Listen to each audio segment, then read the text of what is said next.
Good morning, good morning, good morning. Coming at you with a podcast today. Um, you're now in the no judgment zone with me, Sean Taylor, discussing topics with no judgments. Again, discussing topics with no judgments. Listen, um, the no judgment zone is pretty much no judgments. Okay? You can comment, you can think what you like, you can express what you like. I'm not going to judge you. You have every right, and you are entitled to your public opinion, so to speak. On my end, I'm just going to respect it. If I have anything to say about it, I'll say something about it. And if I don't, I'll just click like and keep it pushing. So, bottom line is this: you have to ask yourself this question. And we all are guilty of this at some point in our lives. Some of us recognize this. Some of us recognize it and do nothing about it. Some of us, we pretty much become this thing, and this thing is what we call trauma. And so you have to ask yourself, a very honest question. And you don't have to explain yourself to no one, but you have to explain yourself to yourself, pretty much. And you have to gut check your own self when it comes to this topic. But you got to ask yourself this question: is trauma your identity? Is what you've been through, your bad experiences, your bad moments, your divorces, your breakups, you've been cheated on, lied to, done wrong, passed up, childhood trauma, whatever it is, rape, whatever it is, verbal abuse, physical abuse, are the bad things you've been through, is that your identity? Is trauma your identity?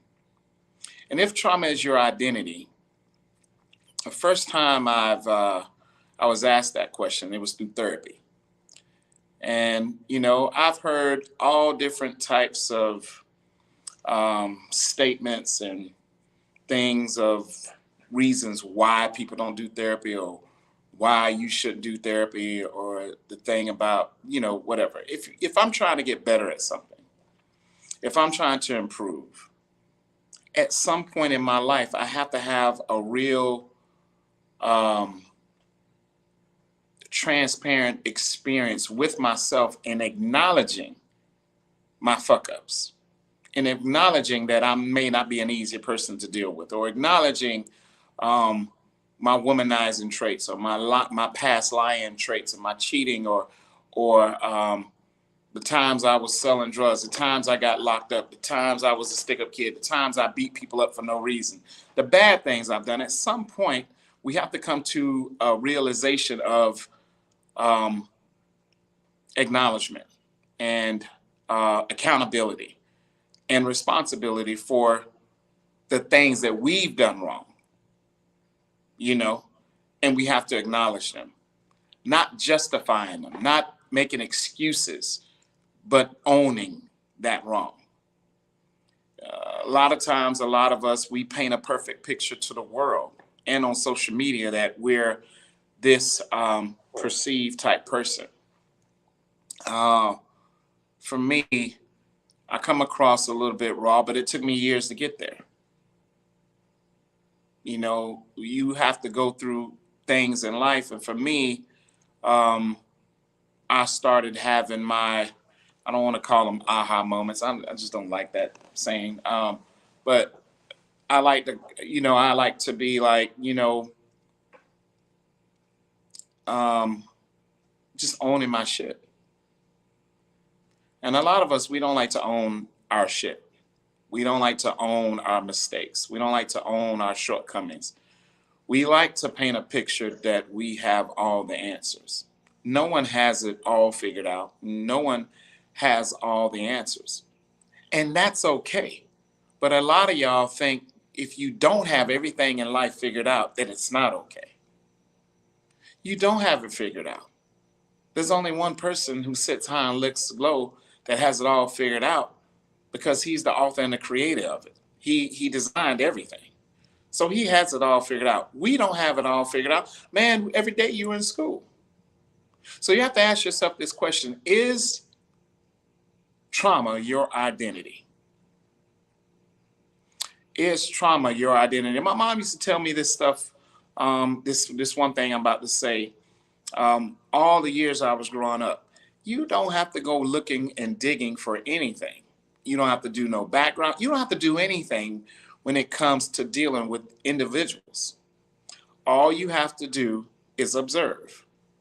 All you have to do is recognize and listen. Pretty much, you just have to pay attention. You ain't got to be nosy, trying to be in the mix and putting your nose in places it don't be. You don't have to violate someone's privacy, being disrespectful that way, feeling as if you have a right or obligation to yourself. No. You don't have to. You don't have to infiltrate someone's privacy. When you do that, bottom line is, you can spin it however you want to spin it. You can justify it however you want to justify it, but you dead ass wrong. Two wrongs don't make a right. My mother used to also explain something to me. She said, when someone does you wrong and you turn around and do them wrong because they did you wrong, you're just as nasty, ugly, guilty, fucked up, messed up as they are. But then you're going to sit on your high horse of morality and judge that person. But you just turned around and did some get back to them. You have to pay for that. See, the cycle don't stop. The only way the cycle stops is based off the reaction of the wrong that person actually did to you. That's how the cycle stops. And if you want to have yourself in a decent place, don't retaliate. Don't try to seek revenge or try to get some get back because somebody did you wrong. Let me tell you something, man. Life is life. And life is going to happen. Life does catch up at some point. And things happen. The whole comes around, what goes around comes around. It happens, but it comes back in different forms.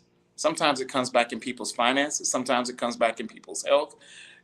It's best. My mom always used to say, no matter what people do to you, and it took, see, that's something it took me to darn near my 40s to swallow that. She said, no matter what happens and what people do to you, try to keep your side of the no matter what people do to you, keep your side of the street clean.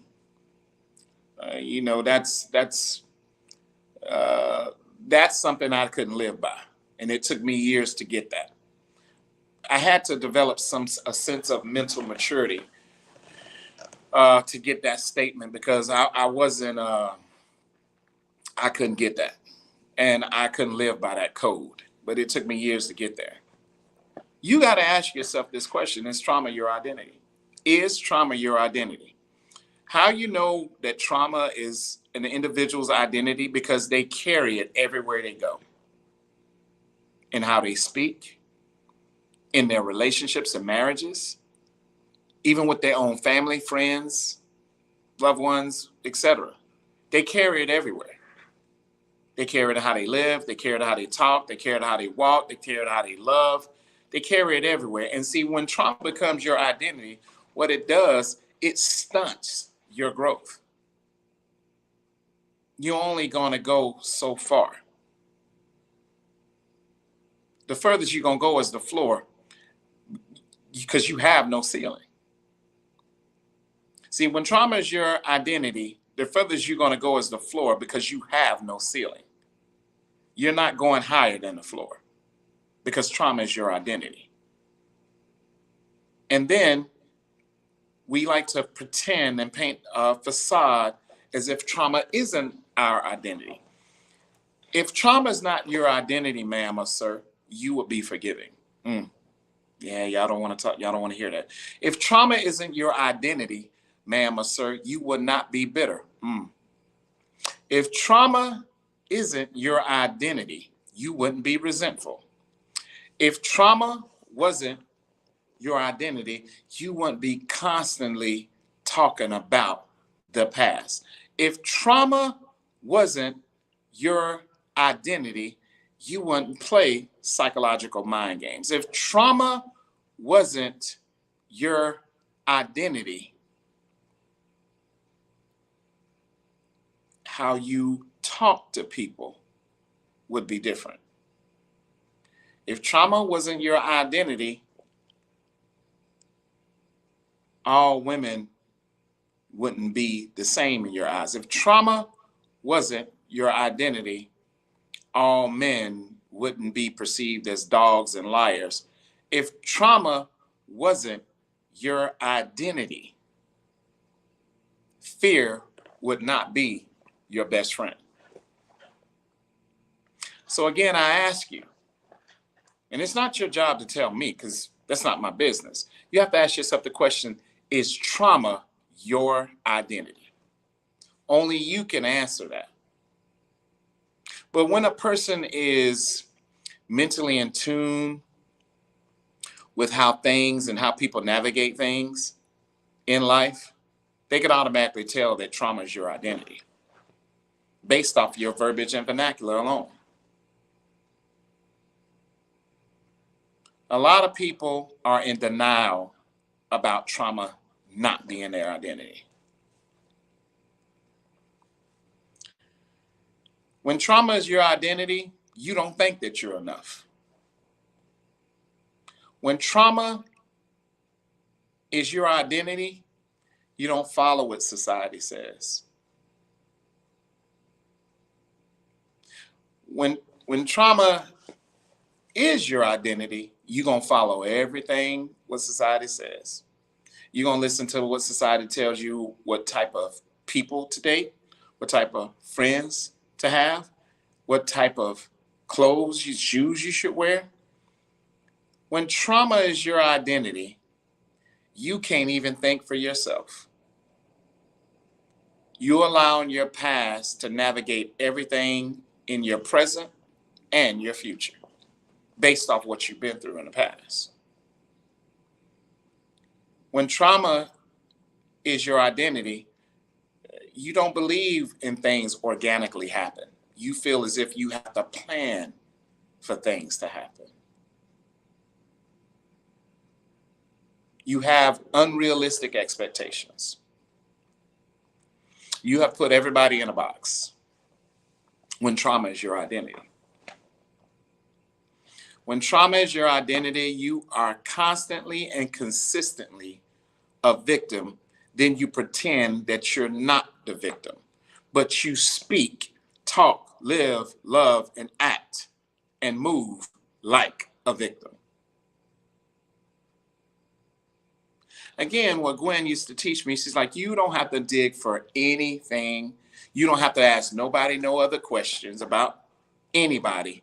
All you do is observe the individual. Observe them in good times, observe them in stressful times, observe them in bad times, observe them when the unknown, observe them through everything. Observe in how they deal with you on a regular basis. You don't have to go digging for anything. All you have to do is observe your surroundings and be mentally present.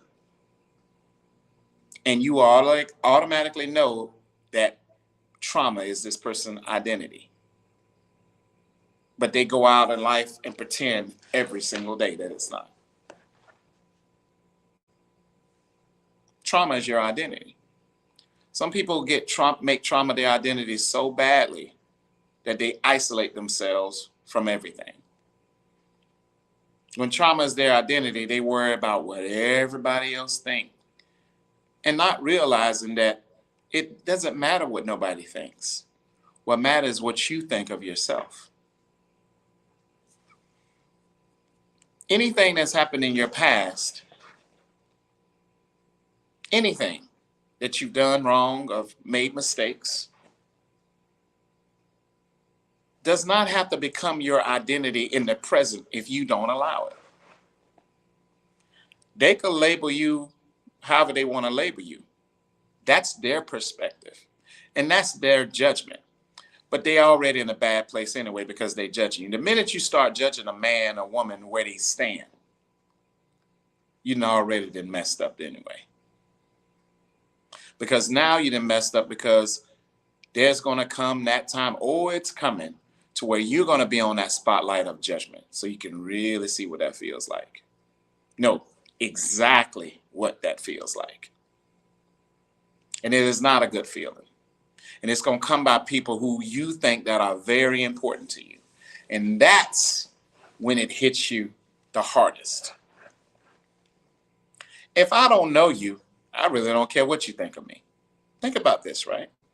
If I don't know you, I have no relationship with you, I have no dealings with you, I really don't care. It's easy for me not to care what you think. But if my brother, my mother, my woman, my wife, my son, my daughter thinks a certain way about me, my best friend thinks now it bothers me. Now it hits home because those are people that I know genuinely care about me, genuinely loves me. Whether I got money or don't got money, whatever the case may be, I know that. So what they think about me, it really matters. Anything on outside of that, I really don't care. It, I'm not even thinking about it. They may be thinking I'm thinking about it, but I don't even care. I'm cold to what anybody outside of the people who who is in my circle, and my circle is minuscule, small. I care about what they think. So if they think a certain thing and they're opinionated about me about a certain thing, that's going to bother me a bit. It's going to make me feel uneasy. I may lose some sleep at night. I may not be in mentally peace. But anybody on the outside of that, I've learned, I've created a sense to be immune to what people think on the outside of people who I really know that genuinely care and love me.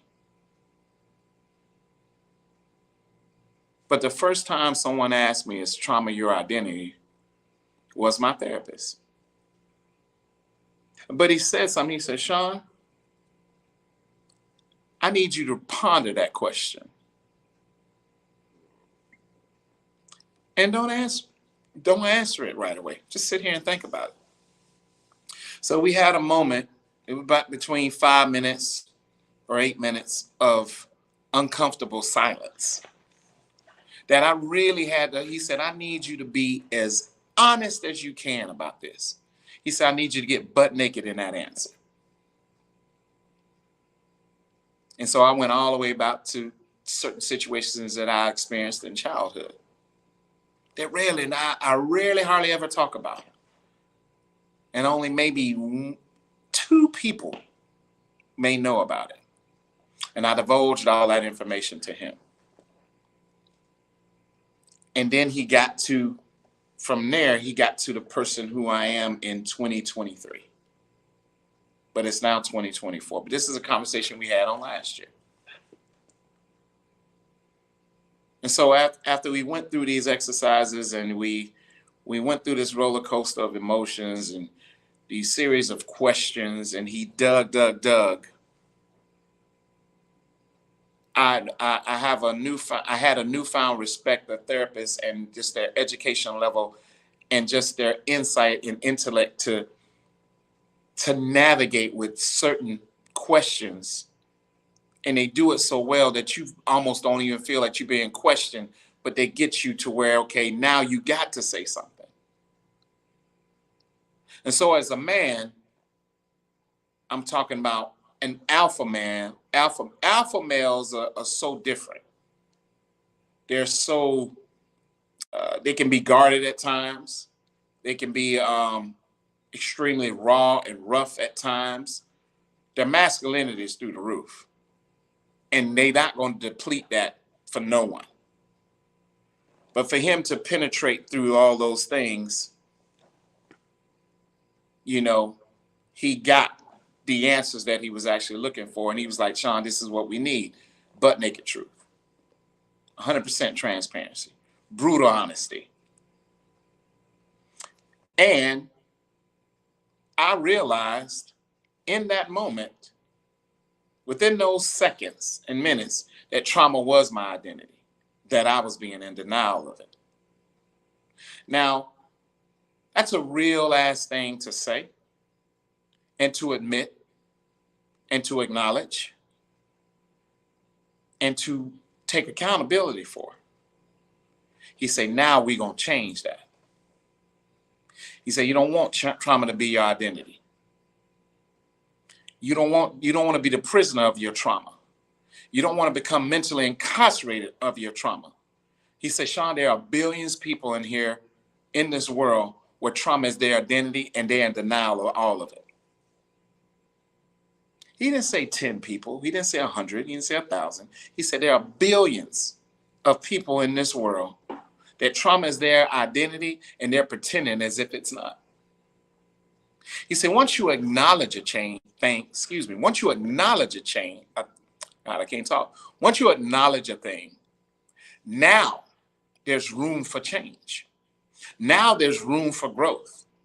But if you never acknowledge a thing, how can you change anything if you never first acknowledge it? And you have to acknowledge things in order for things to change. Again, all of us love to pretend as if everything is all right in our lives. And it's far from it. It's far from it. So you have to ask yourself, is trauma your identity? And are you carrying it? A lot of y'all, you carry your trauma to work. You wake up in your trauma. You go to sleep in your trauma. You have sex in your trauma. You have conversations in your trauma. You in board meetings with your trauma. You in school studying with your trauma.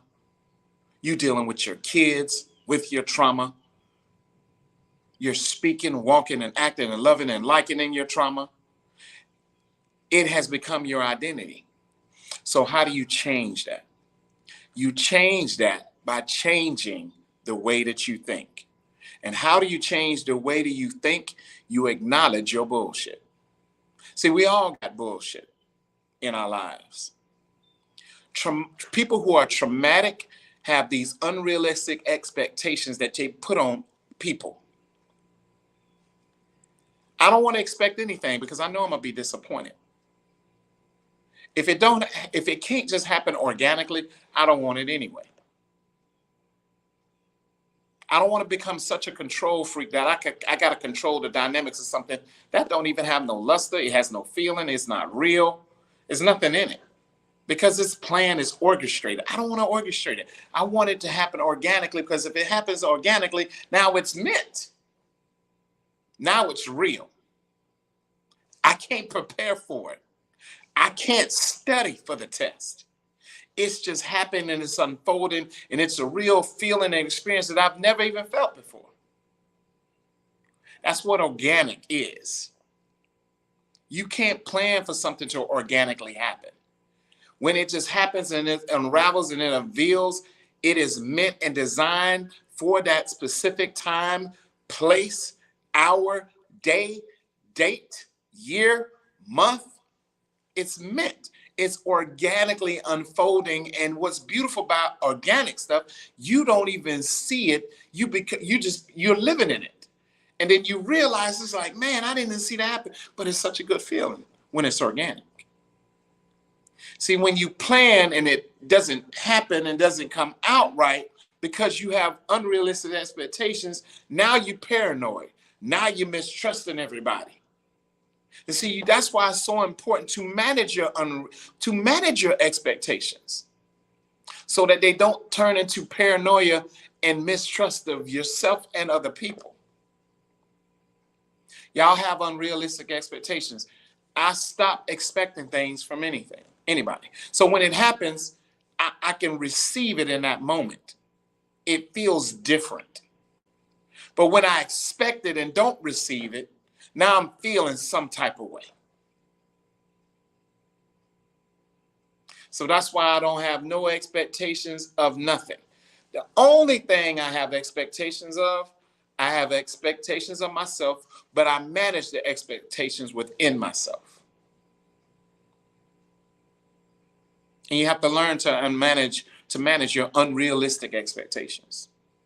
Y'all have unrealistic expectations in your bodies. You have unrealistic expectations in your relationships and marriages. You have unrealistic expectations on the job and education. You got a lot of unrealistic expectations that you're not managing anything. And you're wondering why things are happening the way things are happening. And if you're living in your trauma, nothing organically can happen and nothing real is going to come into fruition because you have not gotten your trauma into check yet.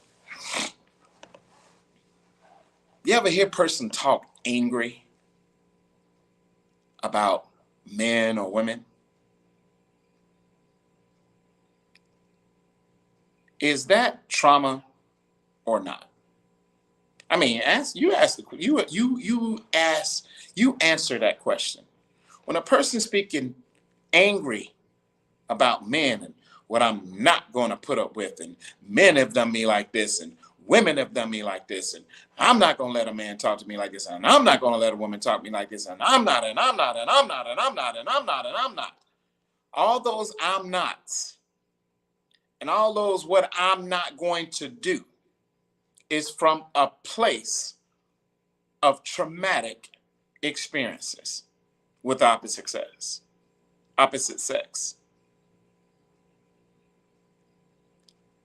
How many of those people are going to admit that trauma is their identity? People don't like to admit things because they like to let the world and everybody in it. They want them to know that they got everything figured out. If you had everything in life figured out, that would make you God.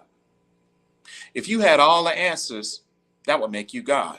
If you had all the knowledge, that would make you God. If you had all the power, that would make you God.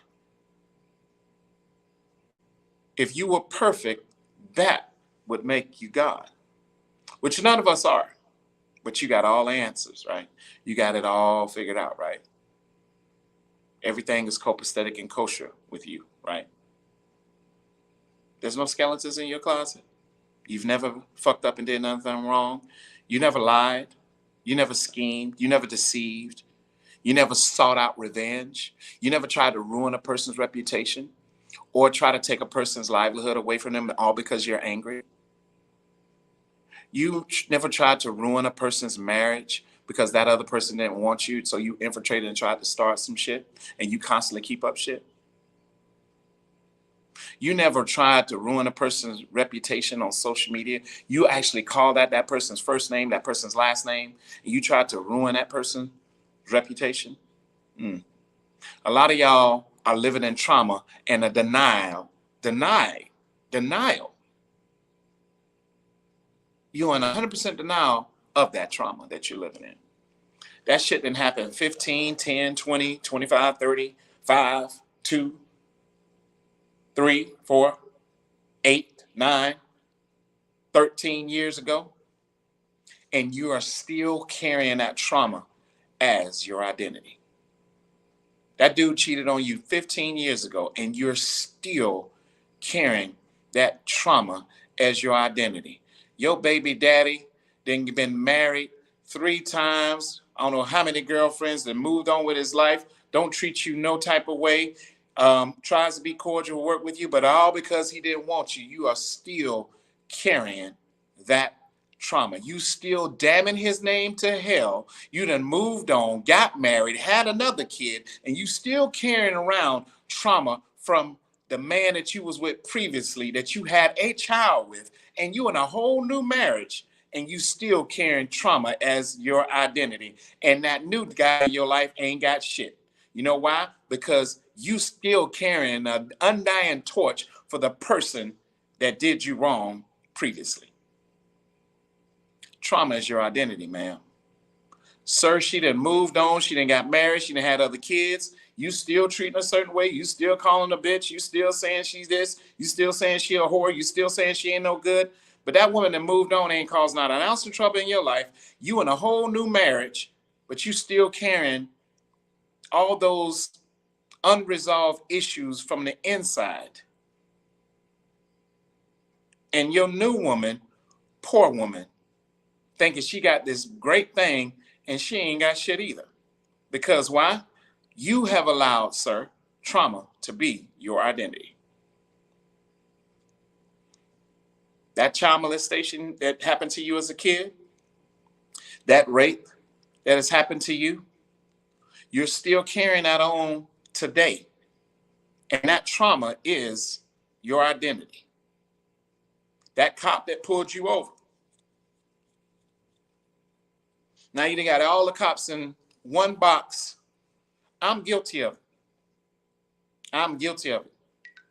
You think all cops ain't shit. You think all white cops are racist.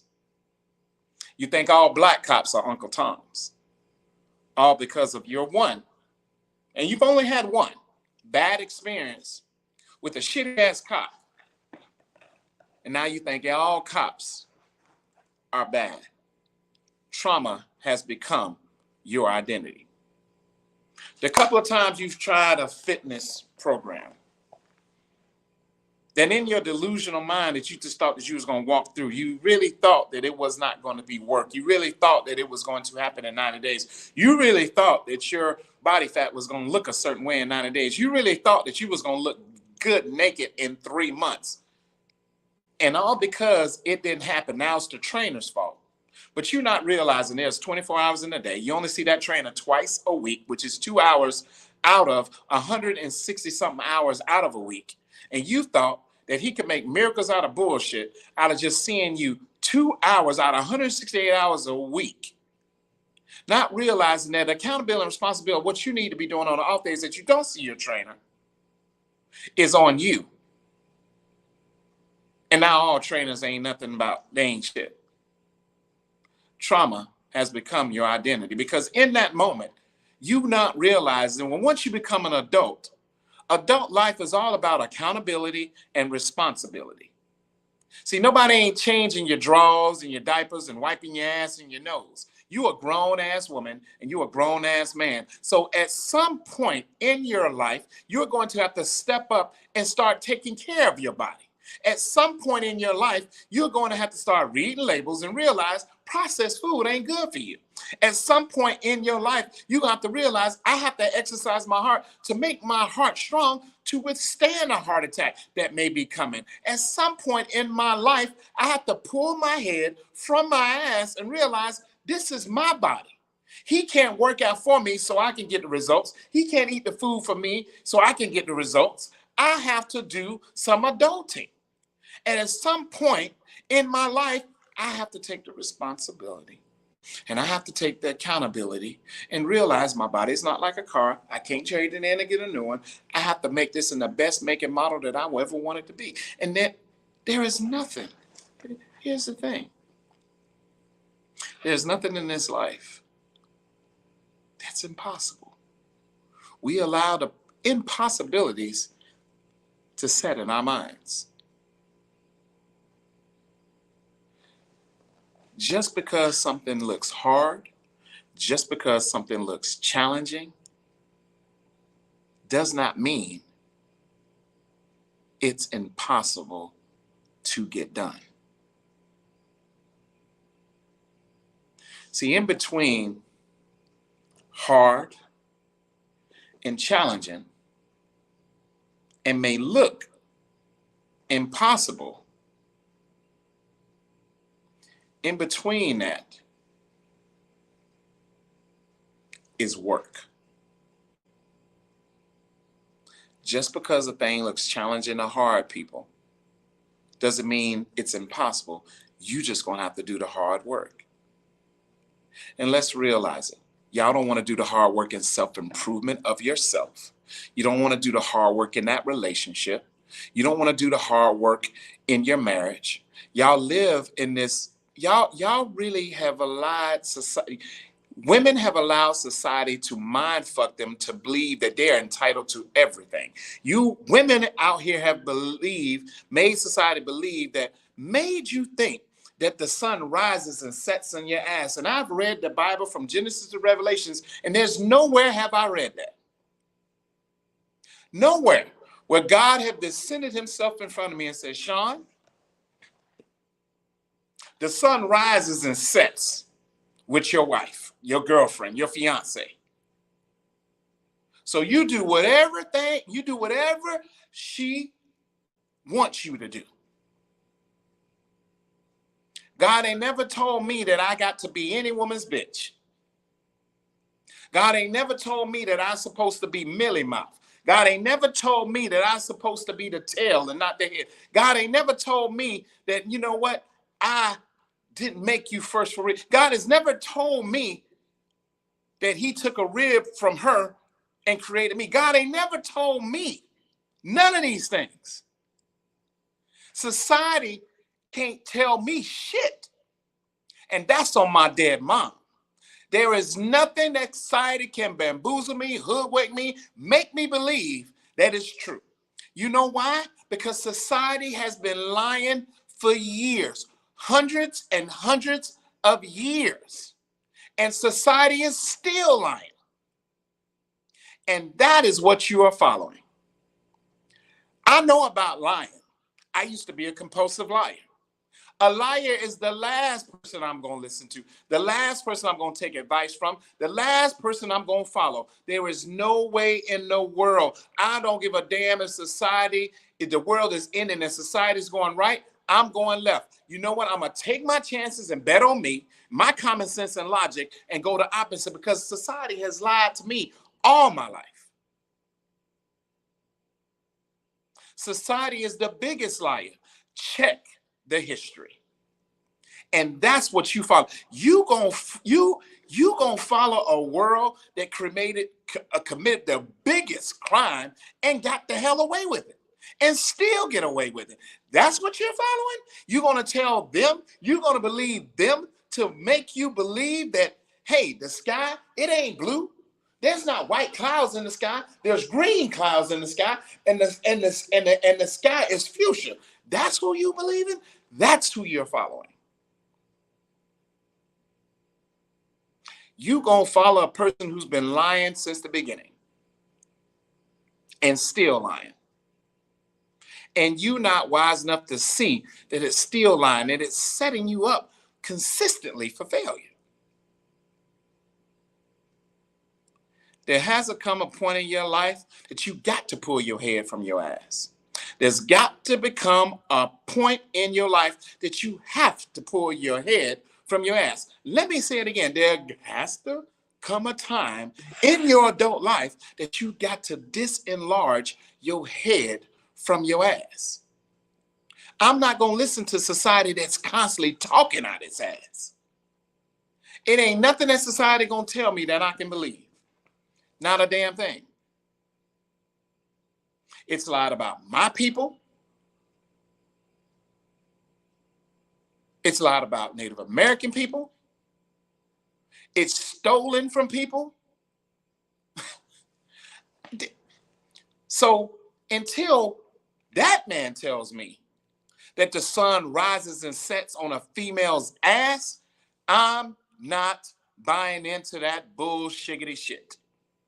So fellas, if you believe happy wife, happy life, where's that at in the Bible? It is nowhere. That is a man myth thing. Happy spouse, which means the both of us, dummies, means for a happy fucking house. And if it's not reciprocal, if there's not an ounce of reciprocation, we ain't doing nothing anyway. You can think what you want, be who you want to be with, sleep with a million dudes. I don't give a flying fuck. Because if our foundation ain't built off reciprocation, you can eat a bag of dicks. Everybody, all the books you done read, all this stuff, man, they can eat, and they can eat a bag of dicks too. Now, I got enough common sense to realize that in any relationship or marriage, sometimes it's going to be 70-30, sometimes it's going to be 60-40. You may have times it's 50-50, sometimes it may be 100-100, sometimes, but sometimes it's never going to be the same. Somebody's may be pulling more weight than the other. Someone may be weaker that day. Someone may be stronger that day. Someone may lose their job that day. So we always got to step up and have each other's back, depending on the situation. So, but if there's no reciprocation, there can be no true partnership. If we can't have no true, real conversations, there could be no true partnership. If we can't be forgiving, if we can't say I'm sorry, if we can't forgive quick, we can't say no. If we can't say I'm sorry quick and forgive even quicker, there can be no relationship. I don't give a damn. I don't care what you done been through. I don't care what I've been through. You're not gonna be throwing no expectations at me. That's unrealistic. Especially if my dud ass ain't doing them shits to you. Think what you want, live your life how you want to live it. I'm just telling you what's not going to happen over here on Shawn Avenue. That's all I'm telling you. But my thing about it is, there's a difference between partnership and relationship. And them relationships ain't shit. The partnership, that's where that shit's at. That means we got our back.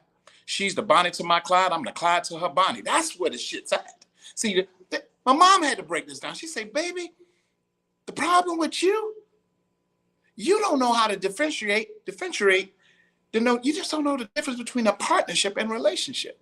See, a relationship is always going to be one-sided. In a relationship, somebody's always the mule. And one person's cracking out the whip. But baby, in a partnership, we do for each other. In a partnership, he realized my woman around here in the house working like a damn slave. It ain't, if she cook, it's okay if I wash the dishes. Damn, it's okay to take the trash out. She cleaning, it's okay for me to vacuum the living room. Why? We can't work. We can't. I can't have my woman's back. She can't have mine. But y'all going through this notion of society that everything is fucking one-sided. I ain't buying in that shit. I don't care who you are. I don't care how great a speaker you are. I don't care how cool we are. Bro, we cool. We ain't that fucking cool. I ain't bro, you do what you got to do in yours. I ain't listening to that shit that you speaking. You want to have a relationship? Have a relationship all damn day. I believe in partnerships and partnerships only. Period. Period. You mean the world don't give a damn about me and treat me any kind of way, and I'm gonna go to a house where somebody just treat me any kind of way and just don't give a damn about me? No, I might as well be by my damn self. I gotta fight a whole war out here every goddamn day, and then I come home and fight another war. No, that's not how it's gonna be. That's not how it's gonna be. When I come home at night, I should be coming home to a place of peace. My mom always say a woman should be your peace, never your war. You got to come home to a woman who acting like a man just like you. Man, who want to come on with that shit? Dude, I've been hard all my life. I need softness, dude. I need balance. You ever been with a woman that just wake up mad as hell all the time? Always mad, always angry? Bro, I done lived that shit. Shit, bro, that's miserable.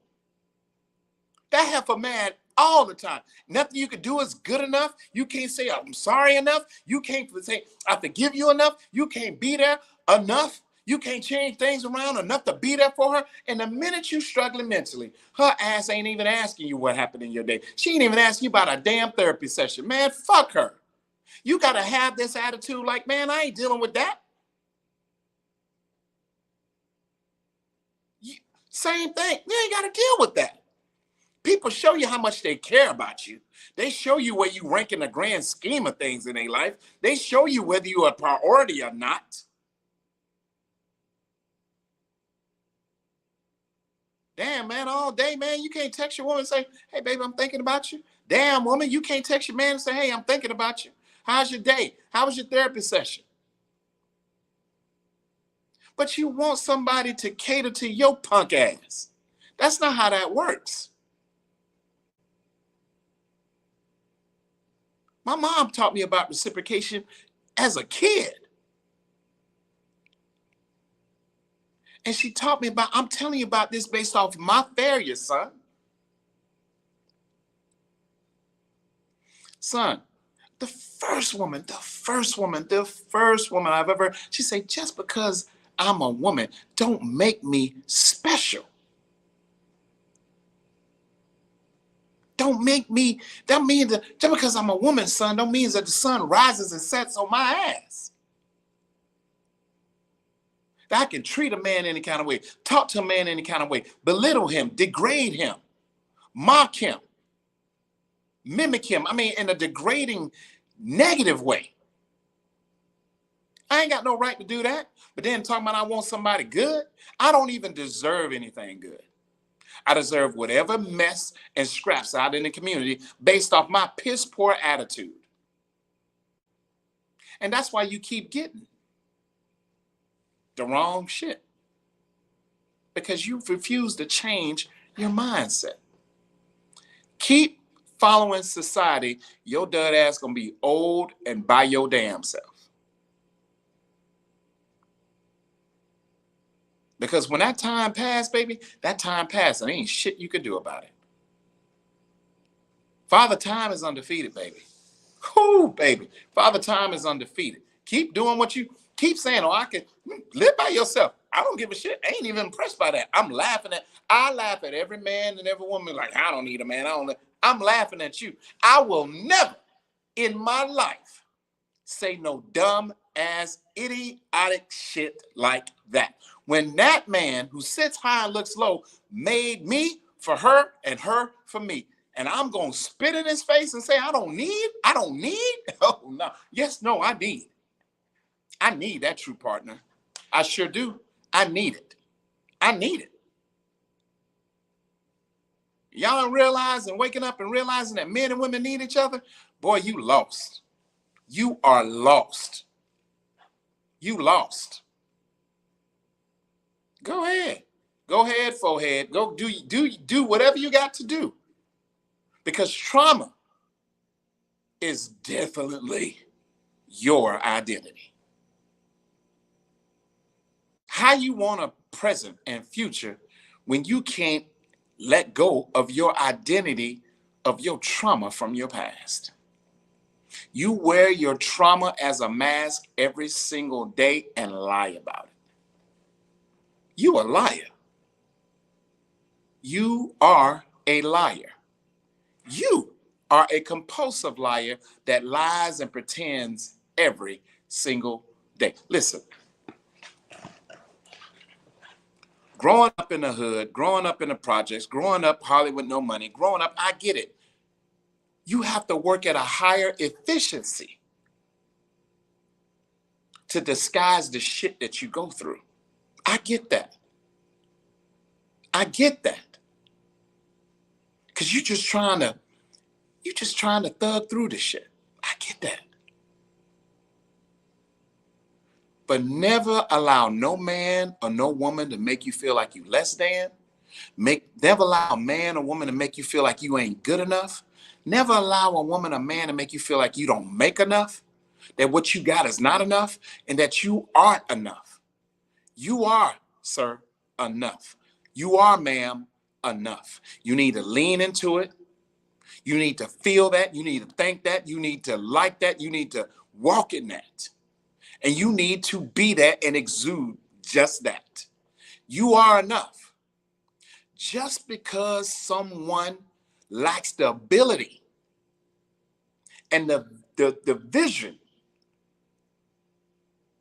to identify your worth and value does not make you unworthy. It's their loss. It's his loss. It's her loss. Keep it pushing.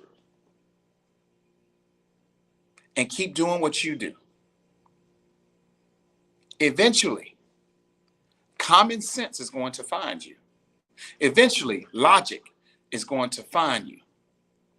Eventually, someone's going to see that diamond in the rough. There's something that's going to draw the right person to you. Forget the bottom feeders, man. Forget the bottom feeders who don't acknowledge you, feel as if you're this or that or whatever. Man, let them go find better or keep whatever they think that's better than you. That means, what that means, you are overqualified for they tired ass. That's all it means. You overqualified for that job. It's like you're on a job interview. They looking at your resume. They're intimidated. by even offering you the position. They're like, you're overqualified. A lot of y'all are overqualified for those people. So don't waste your time. A lot of y'all are overqualified for people. Don't waste your time in them not being able to see your true worth and value. Worth and value has nothing to do with monetary. Worth and value has nothing to do with monetary. It does not. It doesn't. That's what society has made y'all to believe. Hey, fellas, if you want to buy ass, buy ass. You know, you want to buy your marriage, buy your marriage. You want to buy your relationship, buy your relationship. So, you know, that's what you want to do. Do it. By all means, knock yourself out. Women, if you want to be a well-kept woman, if you want to be not have no control, not have a dollar in the bank, not have nothing on your own, not be self-sufficient and dependent on some dude to take care of you as if you were some child, by all means, do your thing. But when that shit goes south for men and women, don't whine, bitch, moan, and cry about it. You set yourself up for that because you falling behind what society is telling you to do. Society can't tell me who to marry. Society can't tell me who to love. Society can't tell me how to love. Society can't tell me shit. My common sense and wisdom and logic is going to tell me everything that I need to know. So I ain't got to listen to society. When you're weak-willed and easily influenced, you always going to follow behind society. Let me repeat that. When you are weak-willed and easily influenced, you're always going to follow behind society because you ain't man enough or woman enough to think for yourself. When you're weak-willed and easily influenced, you always going to follow behind what your family say because you ain't man or woman enough to think for yourself. When you're easily influenced and weak-willed, you always going to follow behind what your girlfriends and what your boys say because you ain't man or woman enough to think for yourself. I was in 4th grade, and these 3 women constantly told me, 4th grade, 5th grade, 6th grade, 7th grade, 8th grade, 9th grade, 10th grade, 11th grade, 12th grade, kid into teenager, going into a grown man, and even in my 20s, they always told me, you cannot call everybody your friend. That's true. Don't follow behind everybody, Sean. So true. I had to fall and knock all my teeth out tons of time for me to get what Grandma Louise, Auntie Deborah, and my mother was always saying. Quit being a follower all the time, Sean. Quit being a follower. Quit being a follower all the time. It's going to go down the wrong path and you're going to get your feelings hurt. And every time that I did the opposite, I always got my feelings hurt. Every time. Every time I thought that this person was my friend, I always got my feelings hurt. Because then when they didn't invite me there and then I wasn't hanging out with them and blah, blah, blah, I was in my feelings about it. And then I remember my Auntie Deborah, I think I was about 13 or 14. I didn't get invited to hang out with these certain amount of people because, you know, I wanted to be one of the cool kids. I'm in the room pouting. She walked in. She said, they ain't invite you, did they? I said, no, ma'am. She said, what I've been telling you since you was in 4th grade? Don't follow behind everybody. What else have I been telling you? Not everybody's your friend. What else did I tell you? Be my own person. See, these type of things, these things that are so important now in adulthood in 2024, you need to be teaching your children that when they're kids. And y'all don't teach y'all kids even the smallest basic things. And that's why they out here walking around all fucked up. That's why they weak-willed and easy influence, because they don't know no better. Because you know why? It starts at home. My mom may not have had all the money in the world, Me and my brother may not have had the finest clothes and finest shoes and Ataris and Segas and all this different things that all our other friends had. Me and my brother may not had a car at 16 years old like a lot of my friends had. Me and my brother may have had to walk to school. I remember walking to high school, embarrassed as hell. I remember I was so embarrassed about where I lived. I had this hot chick in high school drop me off at a rich person's house because I was embarrassed about where I lived. But see what happened, she ended up going back to that house to hang out with me, knocked on the door, and somebody else came to the door, and I saw her in school the next day, and she pulled me to the side. School bell rang. She's like, "We finna be late because me and you need to have a talk." I think I was in 10th or ninth grade then. And she said, "Sean, no, no, no, no, we were 16. I had to be in 11th. I think so." So she said, "Sean,"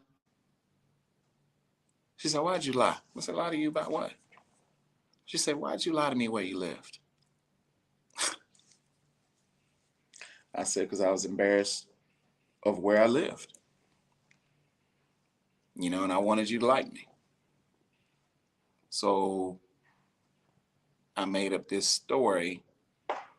I came up with this idea I knew this nice house that I saw. I passed by it a couple of times, and I, I saw the house, and I just wanted you to drop me off there. She said, "That's why you waited for me to drive off.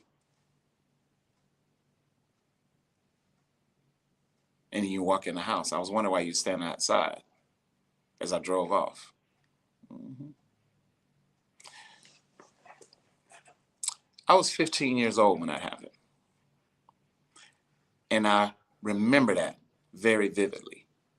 I was embarrassed about where I lived, worrying about what other people thought. And I remember, I think I was 30. I remember telling my Auntie Deborah and my mom that story. And they was like, never be afraid and never be embarrassed of who you are. If people can't accept you, Sean, if they can't accept your past, and if you can't accept who you are in the present, them aren't the people for you. And Sean, you never want to have a camp of people who are judgmental. You can't be yourself with them. See, a lot of y'all got people in your life, a lot of y'all got people on social media that you're pretending to be something that you're not because you're afraid to be yourself. That's a sad way to live. You talking about that's worse than being locked up. Theoretically, you are mentally incarcerated because you're not living based off of how you want to live. You are living based off how you want others to perceive you to live. And a lot of us in our adult lives are still living with the high school mindset when we were kids. We're still doing things for show. Every time we get something new, we want to boast it out. We get a new car, we want to show it out, blah, blah, blah. We go in here, we want to show it off. Why does it even matter? No, seriously, why does it even matter? And you're not even realizing your high school experiences, you are still in trauma in your adult life because you're still trying to prove stuff to people that you don't even know their damn last names on social media.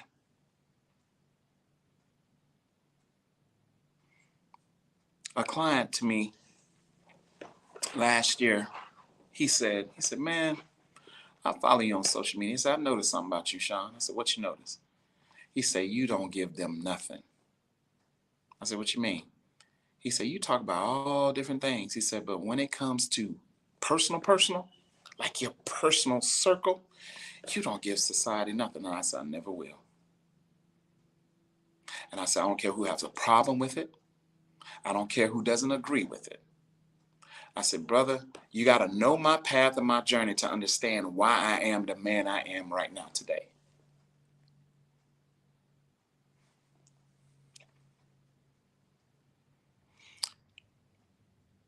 My uncle told me this one time. He said, "A man who's too flashy and showboats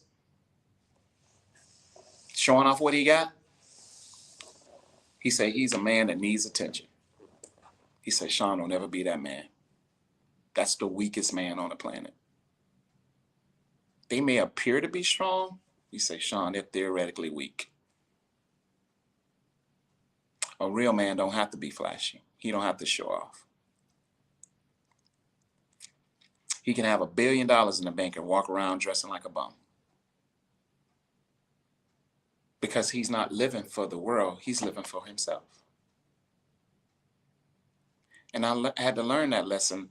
I don't live for the world, I live for Sean. I don't do what the world does, I do what I want to do. I don't think how the world wants me to think, I think how I want to think. But don't get misconstrued, I don't need you to agree with the way I think. That's not what I'm saying. But I live my life based on my terms, not off the world's terms. Because when I was caught up into that society shit, I got knocked down, slapped in the face, left behind every single time. And I've said this a million times, I'm gonna say it again, but my epiphany is when my mother died. And when I tell you, I believe that the big man upstairs opened my eyes to see the world and everything in it for what it truly was. When I lost my mother, it was worse than being locked up. It was rock bottom for me because she was my everything. And so you got to understand the dynamics of the relationship and how I talk about her like that. Because that woman sacrificed for me her life, everything. If it wasn't for that woman, I would be in prison right now. That woman saved me for 30 years. All the things that woman has done for me. That's why I talk to her and talk about her in such high regard. You don't understand the dynamic relationship that I had with my mother. That's me and my mother. So you don't understand it. I don't expect for you to understand it. But if it weren't for that woman, I probably wouldn't be in this place today. But when I lost her, I hit rock bottom. And I was dealing with things that I'm not accustomed to dealing with. I was doing with internally, mentally, psychologically, spiritually. I was dealing with things that I've never experienced before. I was struggling. I was struggling so much that I would travel. I remember flying to the airport.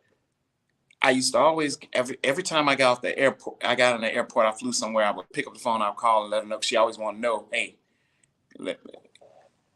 call me when you land. I would always call her. And I remember calling her, realizing that she was gone. And if you ever flew into IH or Houston Hobby Airport, it's busy as hell. I broke down on my knees in the airport. Just broke down, boo-hooing like a baby, because I realized in that moment, I ain't got this woman no more. At my rock bottom moment, people who I thought that would always forever be cemented in my life left my life. And it allowed me to realize it don't matter what you go through in this life. The only person you can truly depend on is yourself and God. That's it. You can't depend on nothing outside of that. I realized that in my rock bottom moment. I've got dumped while I was locked up. Person came and broke up with me behind plexiglass. Man, when I lost my mother and God said, I'm going to get you through this. But when you get through this, there ain't no other person walking out your life that you won't be able to get past.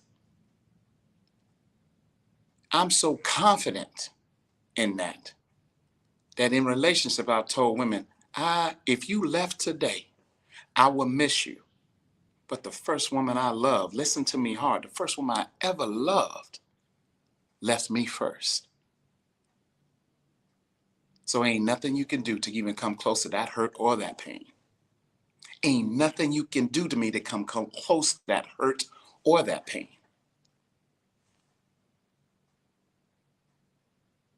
So threaten to leave or whatever, well, if you're going to leave anyway. But if you're going to be there for me, you're going to be there for me through the thick, the thin, the good, the bad, the ugly, the gritty, the grimy, the gully. You're going to be there through me, you're going to be there through hell or high water. You're going to be there through all the bad shit because you trying to be there through all the bad shit. You ain't just talking that you're going to be there through the bad shit. You're going to be there through the hearsay. You're going to be there he say, the she say. You're going to hear that, be there through the person who say, oh, he doing this, he doing that. You're going to be there. Ain't nobody, ain't nothing going to be able to sway you. I lost my mother through death. How many people you know in your life that can be there? You know that's gonna, you know 100% that's gonna be there, and the only way you'll lose them through death. A lot of y'all can't even answer that question, can you? You have to ask yourself this distinguished question: is trauma your identity? Is trauma your identity? And a lot of y'all are walking with that bitter identity, that resentful identity, that unforgiving identity, that all men's a dog identity, that all women ain't shit but gold diggers is identity. Y'all walking around here with this identity. You walking around with these past bad relationship trauma problems as your identity, childhood, all these things, molestation as your identity. And you're working from a high efficiency to hide it from people. I get that because I've done it. I can't judge you for that. Sometimes we have to work through you have to work in a high efficiency to mask things so you can just thug through this shit. I get that. But at the end of the day, baby, you got to be who you are. I'm flawed, filled in his idiosyncrasies and imperfections. That's who I am. I'm perfectly imperfect. So I'm never going to paint the picture that I'm a good boy from the wrong side of the tracks. No, I'm not. I'm from nothing. I ain't nothing but merely but dust. If I'm dust, why am I walking around here that I'm more than what I am? Because I'm going to return to that. What you have to understand, if trauma is your identity, you have to first acknowledge it, and then you have to first change it. And if you can't change your mindset, there's nothing in this life that you can change. Change your mind changes your life. And if you can't change your mindset, how in the hell can you change your life? I don't give a fuck about all them degrees. I don't care how much money you making.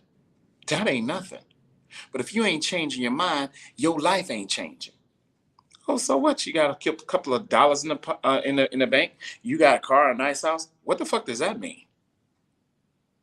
What does that have to? What does material possessions and money has to do with you as a person? Not a damn thing. You can have all the money in the world, still be mentally fucked up. You can have Maseratis, BMWs, Bugattis, and still be fucked up. Finest clothes and jewelry and still be fucked up. Great body and face and still be fucked up. Until you change trauma from being your identity, you still gonna be fucked up. And you still losing. You just may be on paper to everybody look like you winning. You have no mental peace. You have no mental serenity. You have nothing. Mindset is everything. And if your mind ain't right, the rest of that bullshit shit, it doesn't even matter. Is trauma your identity? Look at what you be posting. I be seeing posts like, I saw a post, it was last year sometime, seeing a post, it was pretty funny. How it was a chick who posted, she was like, this is how bad men lie. That chick traumatic as hell, man. She's traumatic as hell. Trauma is her identity. Because she thinks all men lies. When you say all people, you traumatic as hell and don't even realize it. But will lie and say that you're not trauma stricken.